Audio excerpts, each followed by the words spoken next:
Hello दोस्तों, आज मैं लेकर आया हूँ आप लोगों के लिए विक्टर ग्रासिया द्वारा निर्देशित मूवी द कमेनियन गर्ल, जो कि एक स्पेनिश हॉरर मूवी है।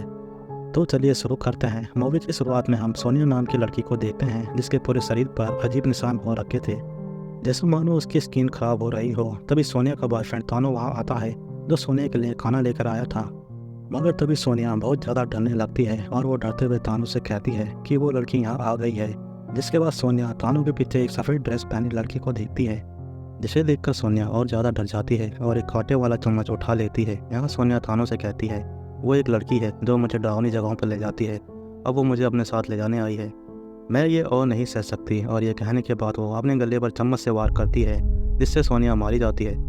और यहाँ हम उसके सामने एक डरावनी गुड़िया देखते हैं। फिर 4 साल बाद एक चर्च में कम्युनियन सेरेमनी हो रही होती है, जहाँ सारा अपनी माँ के साथ अपनी छोटी बहन जूडी के कम्युनियन में शामिल होने के लिए आई थी। वहीं चर्च में रेवे नाम की एक लड़की आती है, जो कि सारा की एक अच्छी फ्रेंड थी। यहाँ दोनों रात में क्लब जाने का प्रोग्राम बनाते हैं। सेरेमनी के बाद सारा अपनी आंटी टेरेसा से मिलती है, जिसने सारा के माता पिता को अपनी फैक्ट्री में काम पर रखा था। यहाँ आंटी टेरेसा सारा के सामने अपनी अमीरी का दिखावा करती है और सारा व उसकी माँ को नीचा दिखाने की कोशिश करती है। जहाँ सारा अपनी आंटी से छुटकारा पाने के लिए उनके ऊपर जूस गिरा देती है। जिसके बाद सभी लड़कियाँ अपनी गुड़िया के साथ फ़ोटो खिंचवा रही होती हैं। जहाँ जोड़ी की बारी आती है, लेकिन उसके पास गुड़िया नहीं थी। यहाँ जोड़ी की माँ उसे एक माला देती है, जिसके साथ जोड़ी फ़ोटो खिंचवाती है। फ़ोटो सेशन के बाद वहाँ सारा के पास एक औरत आती है, जो उससे कहती है क्या तुमने मेरी बेटी को देखा है, उसका नाम मारिसोल है और उसने भी सफ़ेद ड्रेस पहनी है। मगर तभी उस औरत का पति वहाँ आता है और उस औरत को अपने साथ ले जाता है। फिर रात में सारा और रेवे तानो के साथ क्लब में आती हैं, और ये वही तानो है जिसकी गर्लफ्रेंड की मौत शुरुआत में हुई थी। यहाँ सारा और रेवे क्लब में फुल एंजॉयमेंट करती हैं और साथ में वो दोनों नशा भी करती हैं। सारा और रेवे को क्लब में बहुत देर हो जाती है और तानो भी उन दोनों को छोड़कर क्लब से पहले ही निकल चुका था। यहाँ सारा और रेवे को घर जाने के लिए कोई टैक्सी नहीं मिलती, जिसके कारण वो दोनों रोड पर गाड़ियों से लिफ्ट मांगते हैं। यहाँ एक गाड़ी उनके लिए रुकती है, जिसके अंदर चीवो और पेट्रो नाम के 2 लड़के बैठे थे। रेवे चीवो को देखकर गाड़ी में बैठने से मना करती है, क्योंकि रेवे चीवो की असलियत जानती थी, जो रेवे पर बुरी नज़र रखता था और साथ ही ड्रग्स का धंधा भी करता था, जिससे रेवे भी कभी कभार नशे की गोली ले लिया करती थी। यहाँ सारा को घर जल्दी पहुँचना था, वरना उसके पेरेंट्स उसका घर से निकलना बंद कर देंगे, इसलिए रेवे भी सारा के साथ गाड़ी में बैठ जाती है। यहाँ चीवो उन लड़कियों से कहता है थोड़ी बाती हो जाए और कार को जंगल के रास्ते ले जाने लगता है, जिसे देखकर दोनों लड़कियाँ डर जाती हैं और वो चीवो को गाड़ी रोकने के लिए कहती हैं। मगर तभी उनकी गाड़ी के सामने से एक लड़की गुजरती है, जिसको सारा देख लेती है और वो गाड़ी रोकने को कहती है, जिस पर चीवो गाड़ी रोक लेता है। यहाँ सारा उन्हें बताती है कि सफ़ेद ड्रेस में एक लड़की उनकी गाड़ी के सामने से गुजरी है, लेकिन चीवो उसकी बात नहीं सुनता, जिस पर सारा गाड़ी से बाहर निकल आती है उस लड़की को ढूंढने के लिए, जिसके पीछे वो सभी आते हैं। यहाँ सारा को एक गुड़िया मिलती है, जिसे हमने सोनिया के पास भी देखा था। सारा चीवो से कहती है कि ये गुड़िया ज़रूर उस लड़की की होगी जिसे कम्युनियन में वो औरत ढूंढ रही थी। यहाँ रेवे सभी को जल्दी से जल्दी उस जगह से निकलने को कहती है, जिसके बाद सारा उस गुड़िया को लेकर जा ही रही होती है। मगर तभी सारा को अंधेरे जंगल में से किसी लड़की के हंसने की आवाज़ आती है। फिर अगले सीन में सारा चोरी चुपके घर में आती है, जहाँ जूडी उसके सामने होती है। यहाँ सारा के घर लेट आने की बात छुपाने के बदले जूडी उससे एक मैगजीन की मांग करती है, जिसके बाद नाश्ते के टेबल पर भी जूडी सारा का बचाव करती है। मगर तभी सारा की तबीयत अचानक ख़राब हो जाती है और वह उल्टी कर देती है, जिसके बाद सारा बाथरूम में होती है, जहाँ पर वह अपने हाथ पर अजीब सा निशान देखती है। मगर सारा इस बात पर ज़्यादा ध्यान नहीं देती। फिर सारा रेवे से आकर मिलती है और उसे कहती है कि वो फादर मैनुअल से मिलने जाएगी उस गुड़िया वाली लड़की का पता लगाने के लिए, जिस पर रेवे गुड़िया से जुड़ी एक बात सारा को बताती है कि इस शहर में लोगों का मानना है कि वाइट ड्रेस पहनी लड़की अगर आपका रास्ता काटती है तो आपको श्राप मिल जाएगा बच्चों को डराने का। लेकिन सारा इस बात को बकवास मानती है और फादर से मिलने चली जाती है, जहाँ सारा फादर को वो गुड़िया दिखाते हुए पूछती है कि आपने ये गुड़िया किसी लड़की के पास देखी है। यहाँ फादर सारा से झूठ बोलते हैं कि उन्होंने ये गुड़िया कभी नहीं देखी। फादर इस गुड़िया के बारे में कुछ तो जानते थे, जो वो सारा से छुपा रहे थे। फिर घर वापस आकर सारा बाथरूम में जाती है, जहाँ पर वो अपने हाथ में बने निशान को देखती है, जो और ज़्यादा बढ़ गए थे। मगर तभी बाथरूम की लाइट फ्लिकर होने लगती है, जहाँ एक डरावनी सी लड़की सारा को पीछे से पकड़ लेती है। अगले ही पल सारा खुद को एक कुएं के अंदर पाती है। यहाँ पर वो डरावनी लड़की सारा को पानी के अंदर खींचने लगती है। वहीं सारा के माता पिता सारा की चीख सुनकर बाथरूम का दरवाज़ा तोड़कर अंदर आते हैं और सारा को उसके सपने से बाहर लाते हैं। यहाँ सारा के पिता को लगता है कि नशा करने के कारण ही सारा की ऐसी हालत हुई है। सारा के पिता सजा के तौर पर सारा का घर से निकलना बंद करा देते हैं। फिर सारा रेवे से मिलकर उसे सारी बात बताती है। यहाँ सारा को लग रहा था कि जो उन्होंने नशे की गोली खाई थी उसी के कारण उसके साथ ऐसा हुआ है, मगर यहाँ रेवे सारा से कहती है कि आधी गोली खाने से ऐसा नहीं होता, जिसके बाद सारा उसे अपने हाथ का निशान दिखाती है। इसे देखने के बाद रेवे भी सारा को अपने शरीर पर बने निशान दिखाती है। यहाँ दोनों को ही लग रहा था कि यह सब उस गोली का साइड इफेक्ट है। जिसके बाद वो दोनों चीवो से मिलने जाते हैं क्योंकि रेवे ने वो गोली चीवो से खरीदी थी। यहाँ चीवो उनसे कहता है कि वो नकली गोलियां नहीं बेचता और ना ही उन गोलियों से कोई रिएक्शन होता है, क्योंकि वो गोलियों को बेचने से पहले खुद पर इस्तेमाल करता है। सारा और रेवे के जाने के बाद चीवो अपने आप को आईने में देखता है, जहाँ उसके शरीर पर भी वही निशान बने थे। फिर हमें रेवे का घर दिखाया जाता है, जहाँ रेवे अपने पिता के लिए खाना बनाकर लाई थी, मगर नशे में धुत रेवे के पिता उसके साथ बुरा बर्ताव करते हैं, जिससे परेशान होकर रेवे एक बार में आकर बियर ऑर्डर करती है और उसके बाद वो वॉशरूम में आती है, जहाँ बगल के केबिन से दरवाज़ा पीटने की आवाज़ आती है। जिससे परेशान होकर रेवे बाहर आकर बगल के केबिन को देखती है, लेकिन वहाँ कोई नहीं होता। तभी वहाँ लाइट फ्लिकर होने लगती है और सभी केबिन के दरवाजे जोर जोर से हिलने लगते हैं। यहाँ रेवे उस डरावनी लड़की को केबिन के अंदर देखती है, जिससे डरकर रेवे बार से बाहर आती है और पास ही लगे पीसी बूथ में आकर वो सारा को फ़ोन करती है। और सारा के फ़ोन उठाने पर रेवे उससे कहती है कि तुम सही थी, हमारे साथ कुछ गलत हो रहा है, मुझे भी एक डरावनी लड़की दिखाई दी। मगर तभी पीसीओ की लाइट फ्लिकर होने लगती है और वही डरावनी लड़की रेवे को पकड़ लेती है। यहाँ सारा रेवे की मदद करने के लिए अपने घर से चोरी छुप के बाहर आती है। वहीं रेवे भी खुद को एक कुएं के अंदर पाती है, जहाँ पर वो डरावनी लड़की रेवे को पानी के अंदर खींच रही थी।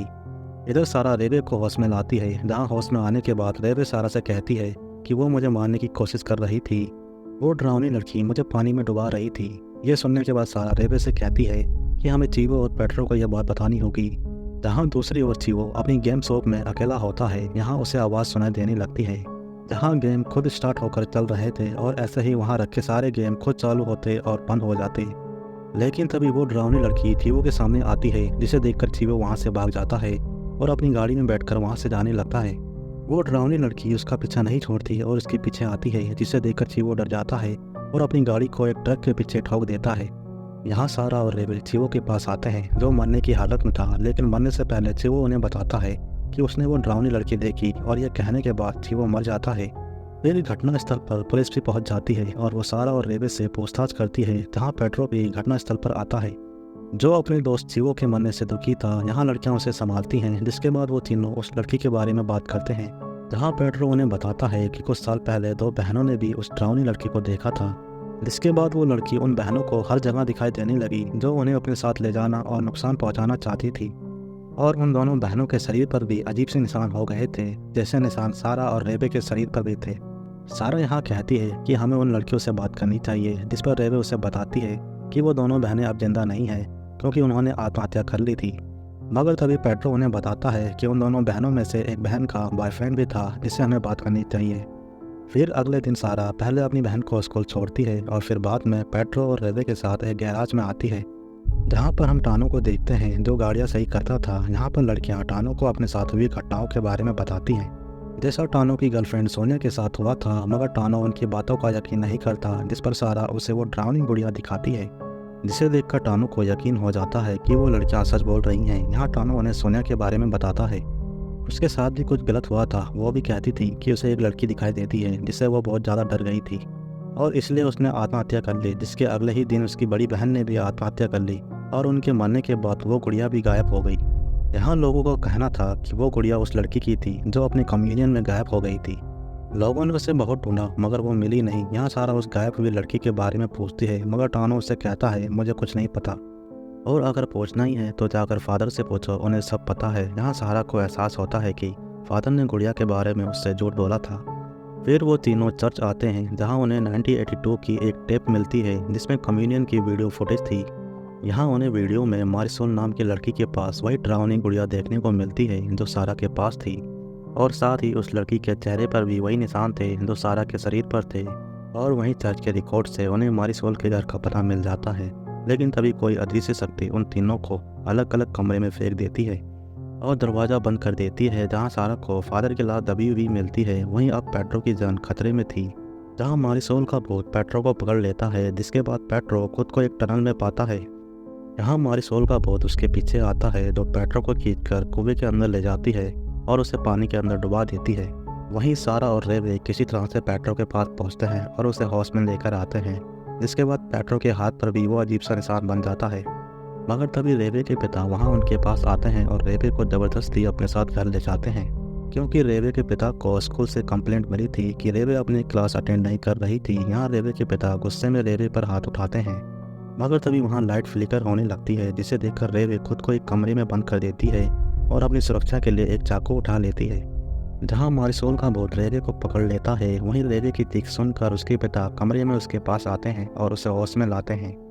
जहाँ होश में आने पर वो गलती से अपने ही पिता को चाकू मार देती है।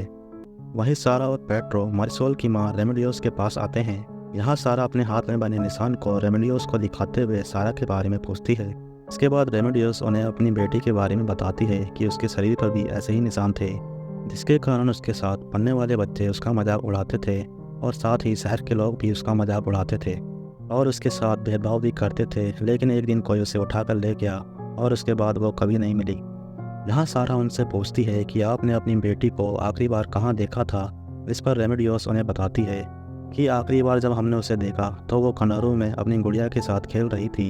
यहाँ सारा उस औरत से वादा करती है कि वो उसकी बेटी को ढूंढ लेगी, जिसके बाद वो दोनों आकर रेवे से मिलते हैं। यहाँ रेवे उन्हें अपने साथ हुई घटना के बारे में बताती है, जहाँ उसने अपने पिता को घायल कर दिया था।